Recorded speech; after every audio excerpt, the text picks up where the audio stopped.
காஞ்சிபுரம் மாவட்டத்துல இருந்து ஸ்ரீபெரும்புத்தூர் வட்டத்துல இருந்து பிச்சிவாக்க கிராமத்துல இருந்து வரேன். நான் என்னுடைய அம்மா வந்து விழுப்புரம். நான் வந்து பிச்சிவாக்கா கல்யாணம் பண்ணி வந்து 12 வருஷம் ஆகுது. எங்க மாமியார் வந்து ஒரு 40 வருஷமா அந்த வீட்லயே தான் வாழ்ந்துன்னு இருந்தாங்க.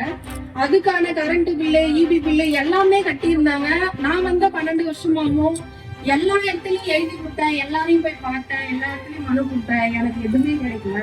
ஆனா இப்ப இருக்கிற கலெக்டர் அம்மா வந்த பிறகுதான் இவங்க செய்யற எல்லா நல்ல விஷயத்தையும் நான் பார்த்துதான் இவங்க வந்த பிறகு எனக்கு கண்டிப்பா இந்த ஒரு பட்டா எனக்கு கிடைக்கும். இதனால நானும் 12 வருஷமா போகாத இடமே கிடையாது. அதனால என்னால ஒரு வீடு கூட கட்ட முடியல. 40 வருஷத்துக்கு முன்னாடி கட்டின அதே குரூப் வீட்ல தான் இன்னமும் இருக்கேன்.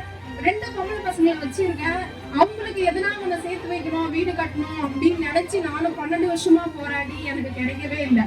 இப்போ இலவச வீட்டு மன பட்டா கொடுத்துருக்காங்க. கொடுக்க வந்த அம்மாவுக்கு மிக்க நன்றி. முதலமைச்சர் ஐயாவுக்கும் மிக்க நன்றி.